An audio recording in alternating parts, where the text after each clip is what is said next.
என்னமாங்க தரையில உட்கார்ந்து சாப்பிடுறீங்க? டைனிங் டேபிள்ல உட்கார்ந்து சாப்பிடாலிமா? மைக்காரரே, கீழே உட்காந்து சாப்பிட்றதால எவ்வளோ ஹெல்த் பெனிஃபிட்ஸ் இருக்கு தெரியுமா? அதுல என்னங்க ஹெல்த் பெனிஃபிட்ஸ் இருக்கு? டைனிங் டேபிளை சுற்றி உட்காந்து காலை ஆட்டிக்கிட்டே சாப்பிட்றது தான் நாகரிகம்னு நினச்சிட்டு இருக்கீங்களா? ஆனால் நம்ம ஆளுங்க எதுக்கு தரையில் சம்மணம் போட்டு உட்காந்து இலை போட்டு சாப்பிட்டாங்க தெரியுமா?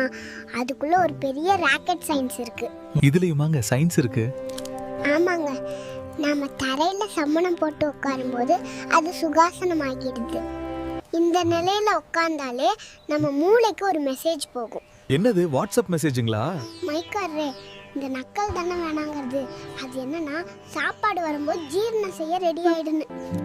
சேர்ல உட்காந்தா ரத்தம்லாம் காலுக்கு தான் போகுது, அப்புறம் எப்படி வயிறு வேலை செய்யும்? தரையில் தட்டு இருந்தால் நம்ம ஒவ்வொரு வாட்டியும் குனிஞ்சு நிமிர்ந்து சாப்பிடுவோம். இது ஒரு நேச்சுரல் எக்ஸசைஸ்.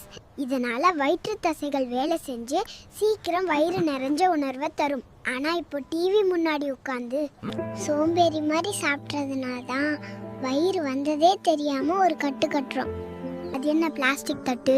நம்ம வாழை இலை இருக்கே, அதில் இருக்கிற பாலிஃபினால்ஸ் சூடான சாப்பாடு படும்போது ரிலீஸ் ஆகி நம்ம உடம்புக்குள்ளே போகுது.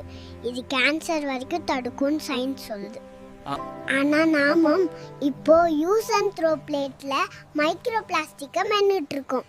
நீங்க சொல்றது சரிதாங்க. ஆனா நம்ம இப்ப இருக்கிற அவசர உலகம், இதுல எங்க வாழை இலை சப்போர்ட் போட்டு சாப்பிடுறது? சரிதான், புரியுது. ஆனால் வீட்டில் இருக்கும்போது ஒருவேளை தரையில் உட்காந்து சாப்பிடுவோமே, டைனிங் டேபிளில் உட்காந்தா ஸ்டேட்டஸ் ஏறும்னு நினச்சி ஆரோக்கியத்தை இறக்கிட்டாதீங்க. முன்னோர்கள் செஞ்சது முட்டாள்தனம் இல்லை, அதுதான் முழுமையான சயின்ஸ். கால் மேலே கால் போட்டு சாப்பிடாதீங்க, காலை மடக்கி சமணம் போட்டு சாப்பிடுங்க, வாழ்நாள் கூடும்.